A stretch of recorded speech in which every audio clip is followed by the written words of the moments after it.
Primeira carta de João, capítulo 4.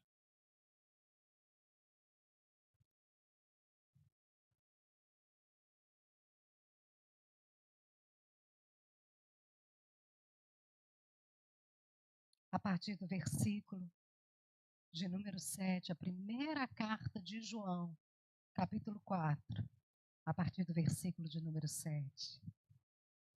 E diz assim: Amados, amemo-nos uns aos outros, porque o amor procede de Deus. E todo aquele que ama é nascido de Deus e conhece a Deus. Quem não ama não conhece a Deus, pois Deus é amor. Nisso se manifestou o amor de Deus em nós, em haver Deus enviado o seu Filho unigênito ao mundo, para vivermos por meio dele. Nisto consiste um amor. Não em que nós tenhamos amado a Deus, mas que ele nos amou e enviou o seu Filho como propiciação de nossos pecados. Amados, se Deus nos amou de tal maneira, nós também devemos amar uns aos outros. Nunca ninguém viu a Deus. Se amarmos uns aos outros, Deus permanece em nós e o seu amor em nós é aperfeiçoado. Nisto conhecemos que permanecemos nele e que ele permanece em nós, pelo fato de nos ter dado o seu Espírito. E nós temos visto e damos testemunho de que o Pai enviou o seu Filho como Salvador do mundo. Aquele que confessar que Jesus é o Filho de Deus, Deus permanece nele e ele permanece em Deus. E nós nós conhecemos o amor e cremos nesse amor que Deus tem por nós. Deus é amor. E aquele que permanece no amor, permanece Deus e Deus permanece nele. Nisto o amor é aperfeiçoado em nós, para que no dia do juízo mantenhamos confiança, porque assim como ele é,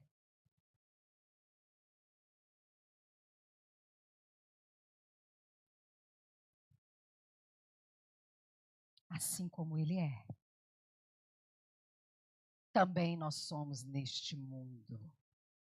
Também nós somos neste mundo. Glorifique a Deus, exalte o nome do Senhor e tome seu lugar. Se assente, por favor.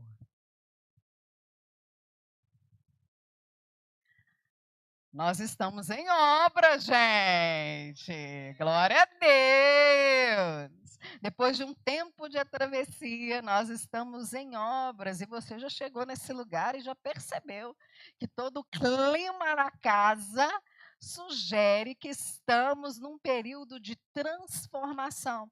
Porque obras é isso. Todo mundo aqui já enfrentou obra na sua casa, sim ou não?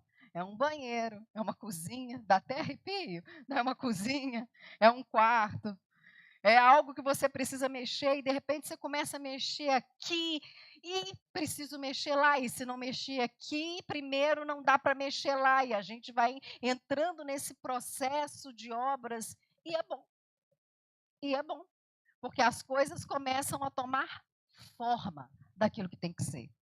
E eu me lembro bem de uma das obras, das maiores obras que aconteceram na casa dos meus pais, quando eu morava com eles ainda em Muriaé. Minha mãe deu a louca, porque mulher é desse tipo de coisa. Minha mãe olhou para o quarto dela e cismou, eu vou trocar esse piso. O piso do apartamento dos meus pais, eles têm esse apartamento até hoje, apesar de não morarem mais lá, era todo de taco. Lindo. Pensa num troço impecável. Mas a minha mãe amanheceu. Meu senhor, isso não é só atributo da sua esposa, isso é mal de toda mulher. Ela amanheceu, olhou para aquele piso e disse: Você não serve mais para mim. Eu quero mudar o piso deste quarto. Vou colocar cerâmica. E aí, a Terceira Guerra Mundial foi instaurada dentro de casa. Porque eu tenho irmãos mais velhos do que eu, e quando o filho começa a ficar mais velho, começa a dar opinião sem precisar. E entra meu pai na jogada, mas você vai retalhar a casa. Vai ficar um canto de um piso, o quarto de um piso vai ficar parecendo uma tartaruguinha, cheia de bloquinho.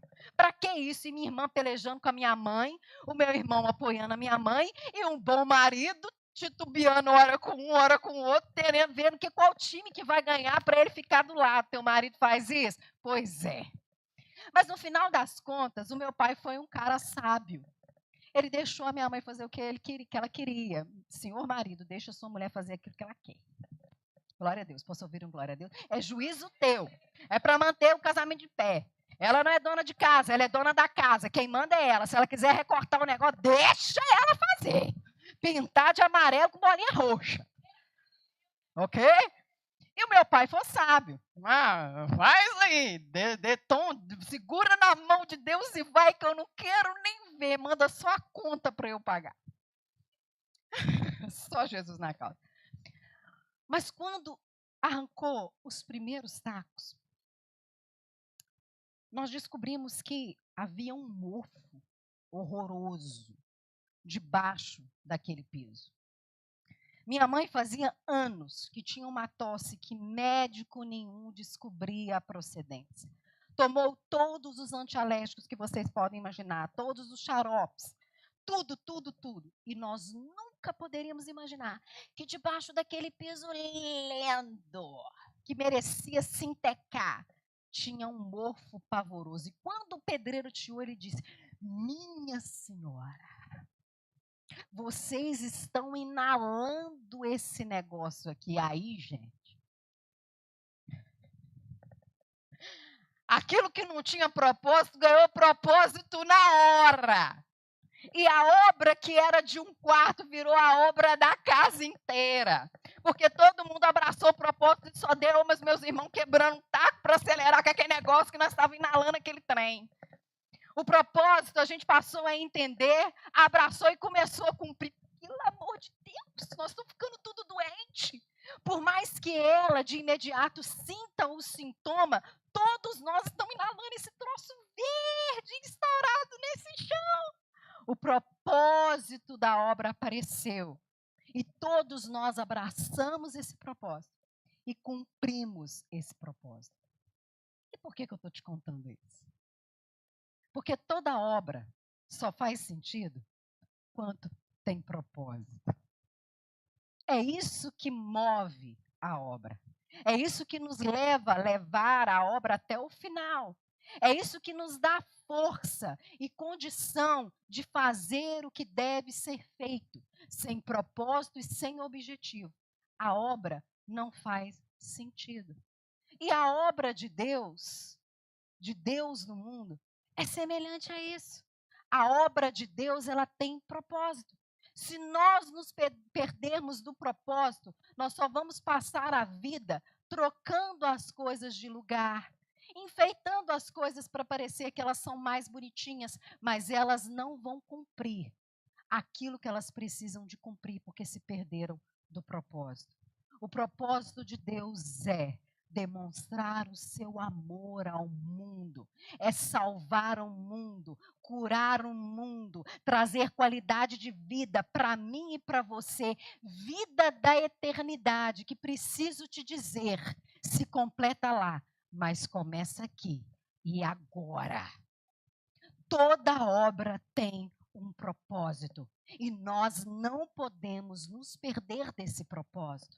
Nós precisamos entendê-lo, nós precisamos abraçá-lo e nós precisamos cumpri-lo. E esse texto nos ajuda a entender exatamente isso. Tudo começa com as batidas de um coração loucamente apaixonado.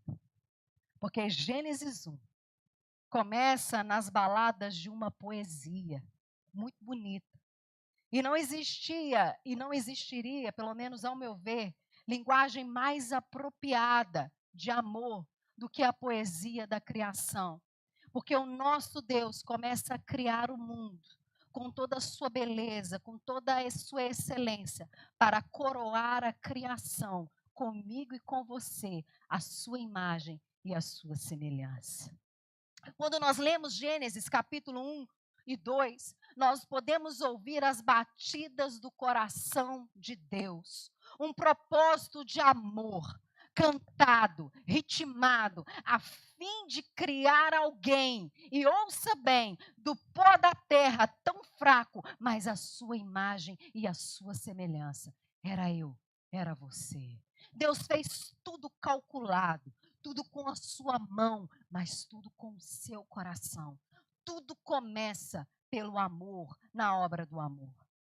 Mas, infelizmente, nós queríamos a liberdade. A liberdade de Deus. Uma vida sem Deus. E nisso, nós escolhemos o pecado. E nisso, na busca da nossa liberdade, nós caímos em extrema escravidão. Mas o coração de Deus, ouça o que eu vou te dizer agora, nunca deixou de bater apaixonadamente por mim e por você. Porque desde o momento que a humanidade caiu em pecado, caiu em vergonha, Deus já começou a sua obra e o seu projeto para resgatar a minha vida e resgatar a sua. E o projeto de salvação começa a ser desenhado. Deus chama uma pessoa, Abraão. Deus escolhe uma nação, Israel. E a beleza do seu amor se encarna em uma pessoa, Jesus Cristo. O amor virou gente. Deus deixou a sua glória, o seu trono, o seu poder, os seus anjos e se limitou em natureza humana para olho no olho, no calor, dividindo o coração, morrer por amor a mim e por amor a você. Ele nunca desistiu de nós. Nunca. Essa é a obra de Deus desde o começo. Nos mostrar o seu amor. Quantas vezes Deus falava através dos profetas dizendo: como eu sonhei em juntar vocês como a galinha junto os seus pintinhos debaixo das asas.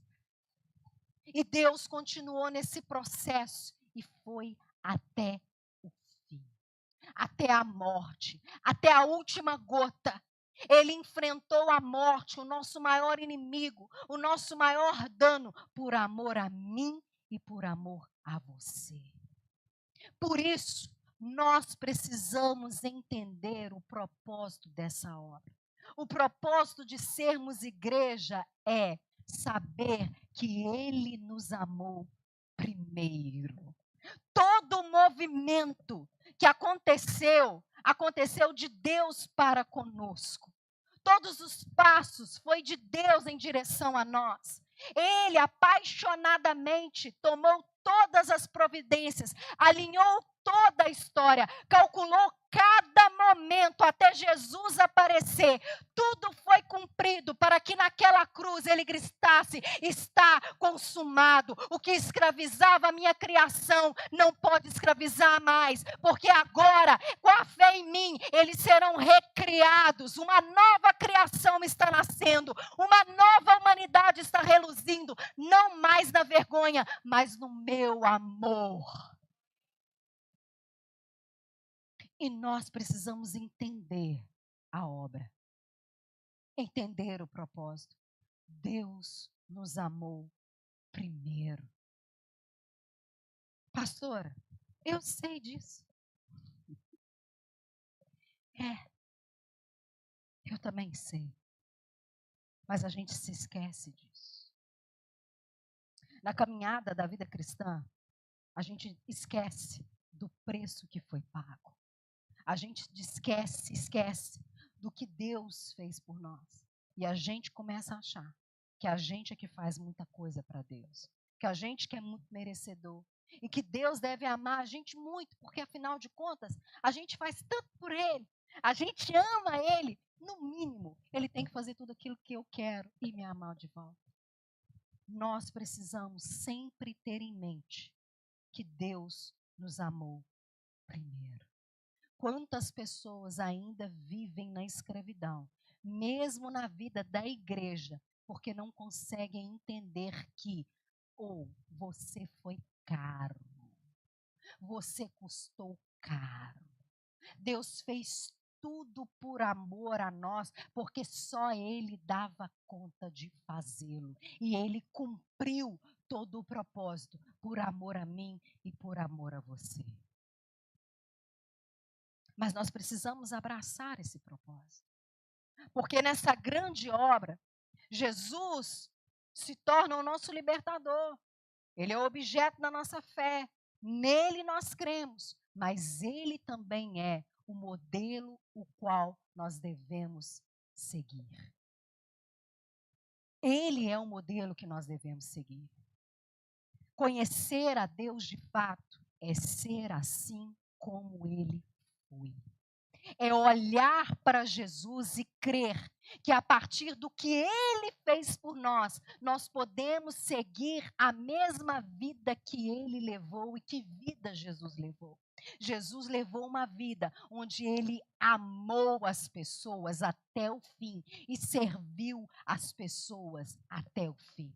Aonde Jesus passava, as pessoas eram curadas. Aonde Jesus passava, as pessoas eram reanimadas por uma palavra de fé. Aonde Jesus passava, aqueles a que as pessoas não gostavam, Jesus atraía para si, perdoava, levantava, conferia dignidade e estabelecia sobre eles uma nova esperança. Jesus se torna para nós o modelo daquilo que nós devemos ser. Jesus, ele realmente se importava com as pessoas, olhava nos olhos das pessoas, se compadecia das pessoas. Ele chorava com os que choram e se alegrava com aqueles que se alegram. Jesus amou e serviu as pessoas até o fim. Abraçar o propósito é entender que sim, eu tenho uma natureza. Ela grita dentro de mim. Eu estou num mundo que jaz o maligno. O pecado, ele constantemente me assedia. Mas pela fé em Cristo Jesus, eu tenho total condição de viver uma nova vida e ser totalmente diferente daquilo que sou. E de fé em fé, e de glória em glória, o meu rosto vai sendo transfigurado. E não vivo mais eu, mas Cristo vive em mim. Cristo vive em mim. Pastora, a senhora está dizendo que a gente tem que seguir Jesus mesmo? Tem muitas pessoas que até entendem a obra de salvação. Eu fui muito amado por Deus. Eu fui caro. Deus me amou, Deus me criou. Mas elas não abraçam a nova natureza que nós já podemos viver nela. Porque quando o rancor vem, é possível perdoar. Ah, pastora, a senhora não faz ideia do que aquela pessoa me fez. Eu fiz coisa bem pior, a ponto dele morrer naquela cruz para me salvar. Se ele foi capaz de perdoar os meus pecados, nele, eu sou capaz de perdoar qualquer coisa. Porque o amor cobre uma multidão de pecados. Não se trata daquilo que eu posso fazer. Se trata daquilo que eu posso fazer através dele. Ele repartiu a sua natureza, ele repartiu conosco o seu espírito, e nós então devemos andar como ele andou. Esse é o propósito de ser igreja. Jesus veio ao mundo para mostrar o rosto de Deus. Ninguém nunca viu a Deus, mas Jesus foi Deus encarnado. Foi Deus encarnado, o rosto de Deus foi mostrado através de Jesus. E que se nele sou nova criatura, o rosto de Deus agora é impresso em mim. Na minha veia corre um novo DNA. O meu sangue agora é filtrado pelo sangue de Jesus. Nele eu posso todas as coisas, inclusive andar como ele andou. Dizer, Pai, perdoa. Eles não fazem ideia daquilo que eles estão fazendo. Pai, tenha misericórdia. Pai, aparta de mim esse cálice, contudo faça a sua vontade. Nós podemos desfrutar de uma nova natureza. E eu te digo mais. Está sobre os nossos lombos uma palavra que o Senhor Jesus falou em terra, que os evangelistas registraram. Aquele que crê em mim fará as obras que eu fiz, mas obras muito maiores fará. Deus deu um poder sobrenatural para a sua igreja. O poder de revelar o rosto de Jesus ao mundo. E é assim que nós cumprimos o propósito. Jesus cumpriu o seu propósito amando e dando a sua vida e servindo as pessoas até o fim. E é assim que nós cumprimos o nosso propósito enquanto igreja. É dessa maneira que nós cumprimos o nosso propósito enquanto igreja, sendo aquilo que Jesus é, juntos, unidos, cumprindo uma obra que não é minha, mas a obra é dele, mas amando e servindo as pessoas até o fim.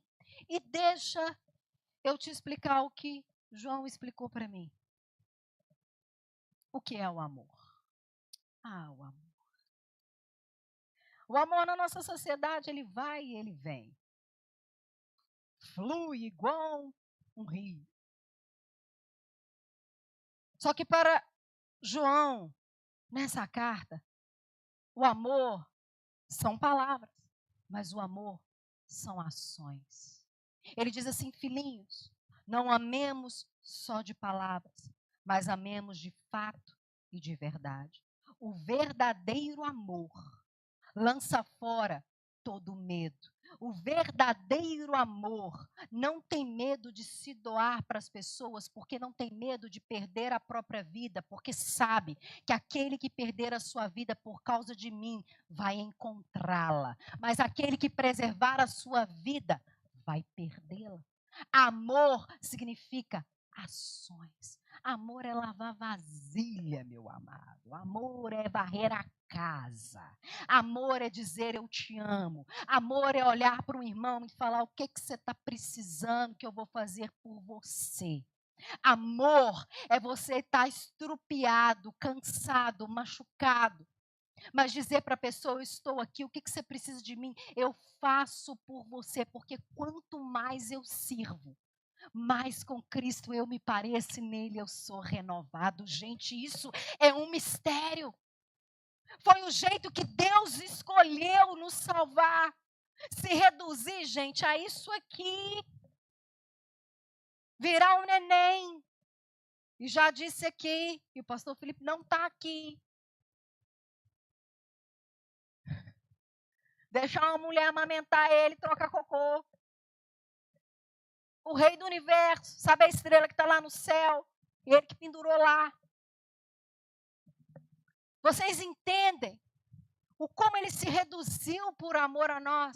Ele escolheu para chegar aqui. Eu não sei como a gente, né? Sirva-me, porque eu sou muito bom.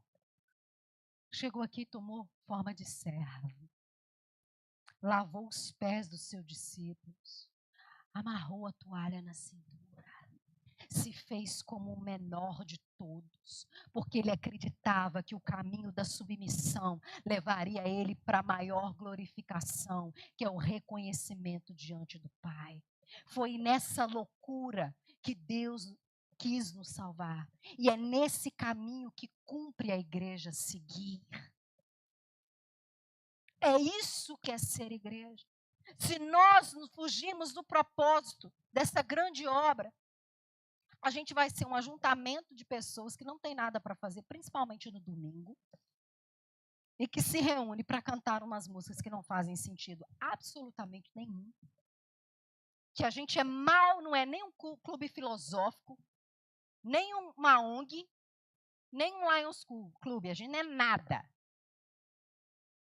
Se nós nos perdemos do propósito, que é viver como Jesus viveu, amar e servir as pessoas, não tem sentido nós sermos igreja e fazermos aquilo que nós estamos fazendo.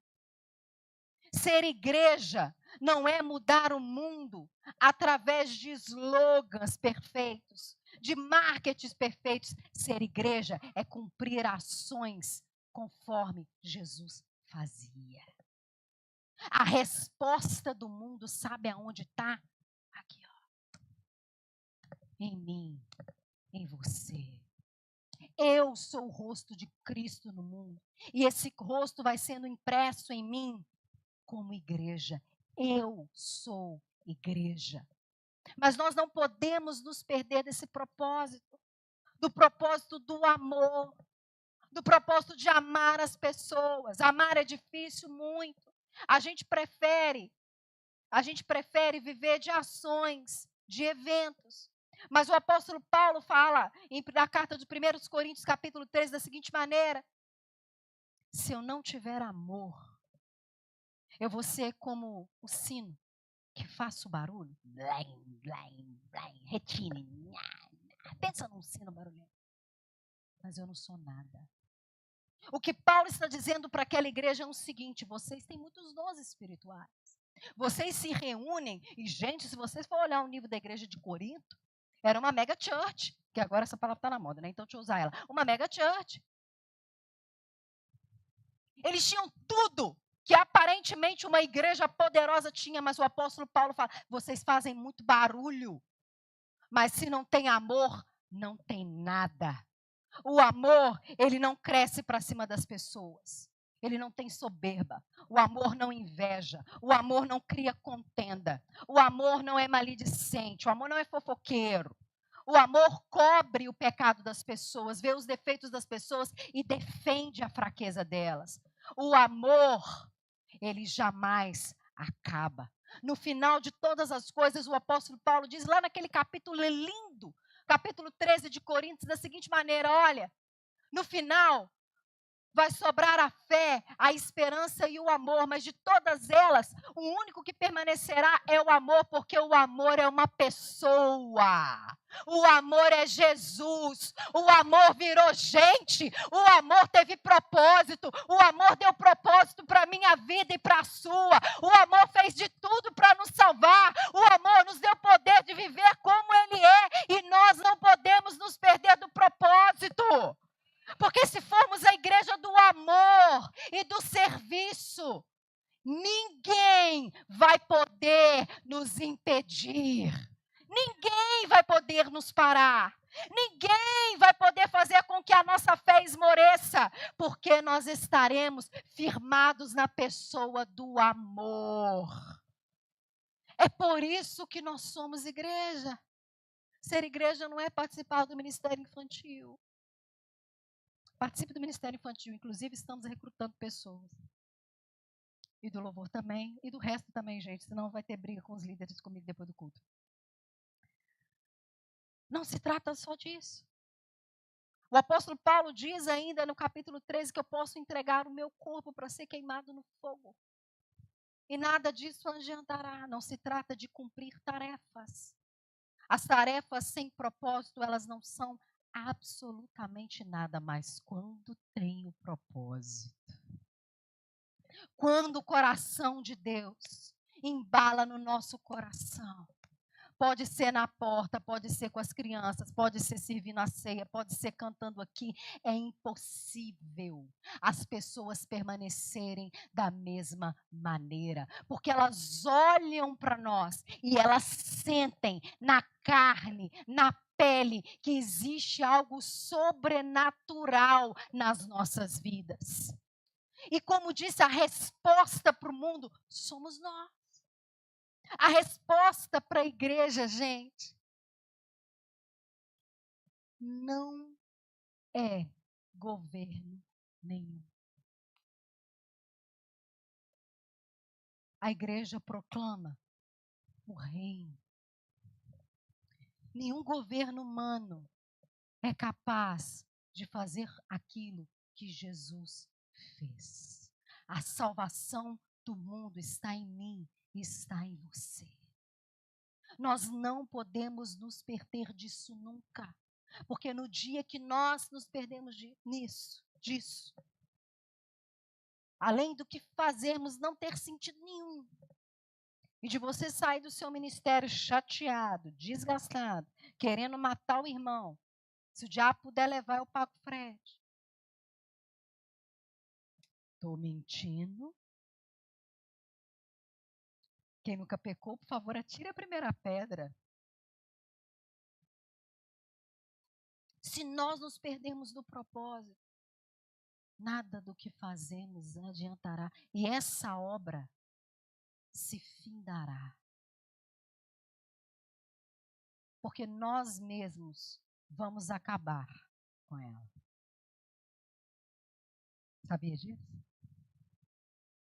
Pastor, o diabo, tem hora que ele só assiste. As invejas, as calúnias, as maledicências, a falta de propósito. Ele só assiste. Ele só olha. Mas se nós permanecermos no amor, ninguém poderá nos impedir. Ninguém poderá nos parar. E nós cresceremos de fé em fé, de glória em glória, para o grande propósito. Gente, Deus vai nos honrar. Porque foi assim que o cristianismo permaneceu no mundo. Não foi levantando bandeira de guerra, foi dando a sua vida. Os cristãos, eles iam para as arenas e davam as suas vidas uns pelos outros, e as pessoas olhavam, mas o que é isso? O que é isso que a minha mãe nunca faria isso por mim? O que é isso que essa pessoa está fazendo? Que o meu pai nunca faria por mim? Existe algo nesse povo que eu quero para a minha vida. Eu quero esse Jesus também. As pessoas, elas estão sedentas. Tudo que nós precisamos ter é propósito. Tudo que nós precisamos ter é propósito. Você não precisa ficar caçando oportunidade. A oportunidade você esbarra nela assim, aqui dentro e lá fora. Quando você abraça uma pessoa com propósito, olha nos olhos de uma pessoa com propósito, diz para ela, Deus tem algo na sua vida com propósito. Gente, quem convence do pecado, da justiça e do juízo é Deus. E o Espírito Santo trabalha ao nosso favor. Sabe aquela pessoa difícil que você convive com ela? É de Deus na sua vida. Glória a Deus. Aquela pessoa insuportável. É de Deus na nossa vida. Porque ali eu posso ser igreja como eu nunca fui. Ali eu posso ser Jesus como eu nunca fui.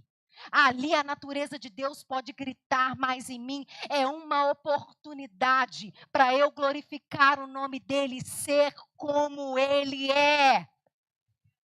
Esse poder está sobre nós, mas nós precisamos entender, nós precisamos abraçar. E, gente, nós precisamos de cumprir. Falar de amor é muito fácil. Viver o amor é muito difícil. Mas não é impossível mais. Não é impossível mais.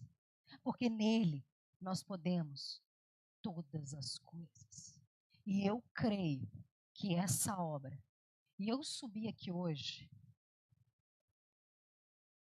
com o sopro de Deus no meu ouvido, e eu vou entregar para vocês. Não teve uma oração feita nessa casa, assim diz o Senhor, que eu não ouvi. Não teve um atento que vocês tiveram nessa casa que eu não ouvi. Mas assim diz o Senhor, lembra onde vocês caíram. E se arrependam, voltem ao primeiro amor, porque eu nunca deixei de amar vocês. E para onde eu desejo levar vocês, vocês não podem nem imaginar. Deus nunca deixou de amar essa casa.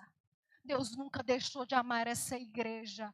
Deus nunca abandonou vocês aqui em nenhum momento da história de vocês. E eu estou aqui para dizer, voltemos para o nosso propósito do amor, porque uma grande obra está nascendo agora nesse lugar. Nós estamos aqui para viver a grande obra de Deus nas nossas vidas, porque essa casa será muito muito maior. A glória da segunda casa vai ser muito maior do que a primeira. Muito maior do que a primeira, mas se prepare. Nesse processo vai ter muita bagunça. Vai ter muito pó. Vai ter muito peso para carregar. Mas nele, nós podemos todas as coisas. Quem está comigo para viver esse grande propósito do amor? Barreiro vai ser pequena para abrigar o tamanho dessa casa. Barreiro vai ser pequena para abrigar o propósito de Deus para as nossas vidas. As pessoas olharão para nós, as pessoas nos verão e dirão: ali tem algo de Deus, ali eu consigo ver Deus, e ali eu sei que Deus habita. Tem um povo ali diferenciado, um povo que não é perfeito, mas um povo que é aperfeiçoado em Deus. Quem está comigo para viver essa grande obra? Você está pronto para viver essa grande obra? Você abraça essa obra? Quer cumprir essa obra? Então se coloque de pé.